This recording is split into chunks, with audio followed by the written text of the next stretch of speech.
Now to the story in this country that has exploded thanks largely to social media. The use of deadly force against a teenager carrying nothing more than a bag of Skittles, shot and killed by a man who was carrying a gun. Tonight, the dramatic 911 tapes that captured the young man's last moments and the growing calls now for justice in a state with a surprising law along those lines. Our report from our justice correspondent, Pete Williams. Outside a Florida prosecutor's office today, students demanded criminal charges in the death of 17-year-old Trayvon Martin. Walking through a gated community near Orlando 3 weeks ago, he was shot by a neighborhood watch volunteer, George Zimmerman, who's Hispanic. It all began when Zimmerman called 911, worried about recent break-ins. This guy looks like he's up to no good, or he's on drugs or something. He's got his hand in his waistband. And he's a black male. Are you following him? Yeah. Okay, we don't need you to do that. What happened next was captured by 911 calls from neighbors.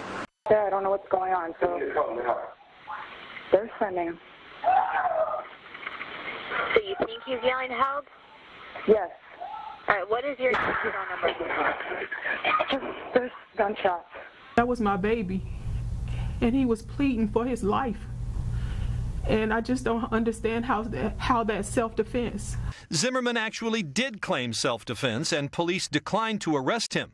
Friends say he's not gun-happy or a racist. George is a very congenial, amiable person.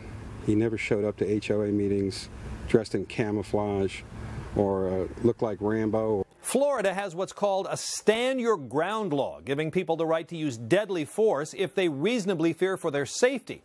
But some legal experts say the man who fired the shots in this case was the aggressor. He was in a car.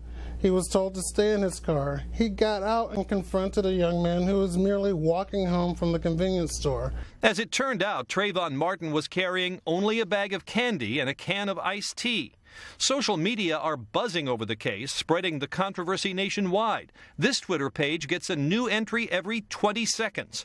Prosecutors say the police gave them the case file just a week ago and insist it's still under investigation.